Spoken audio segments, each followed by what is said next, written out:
whereas if they just sat around and complained, I doubt anyone would notice them. But then what about, like, again, commenting, so the Wikipedia, they shut down, everybody noticed that, and that was a huge protest, but that was more peaceful, so. But it can still be considered violence because it's against a certain cause rather than just talking. Is boycotting violence? Because isn't that what Anonymous really does? It just kind of boycotts websites, so to speak. Well, it forces people to boycott them. Okay.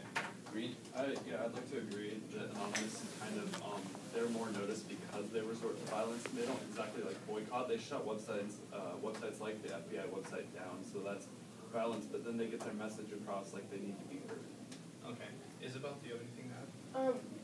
This kind of reminds me of like how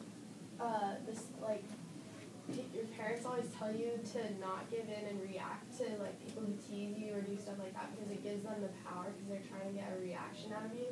So that's kind of what I view like violent people as. They're trying to get a reaction because like they're frustrated. Like violence always comes from frustration. When words stop working, you get frustrated and then people resort to violence and it's due to the frustration. But if not everyone would react to that, then it would take away the power from the violence, and it would probably create a better situation. So are you saying that, like, during the American Revolution, it would be better if the Founding Fathers, the Sons of Liberty, hadn't taken up in revolt against the British and just doing it peacefully?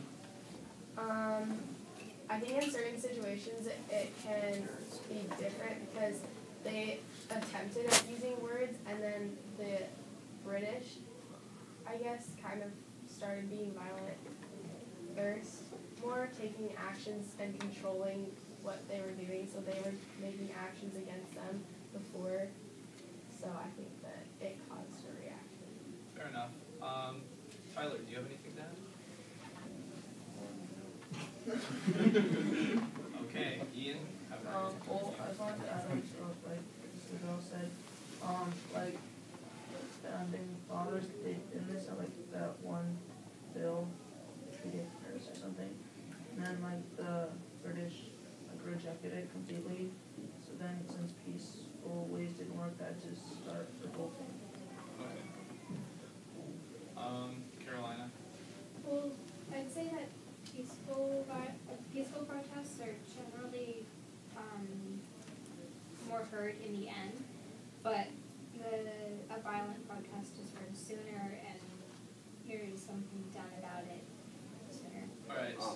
So when you look at the Arab Spring, could you compare like the difference time it took to get out the president of Egypt and the president of Libya, whereas Egypt was more peaceful protest, whereas Libya turned into a whole revolution?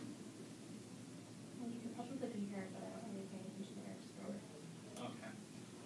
What do you think about the current age? Say, on the internet, which one is more heard, the violent protest or the peaceful protest?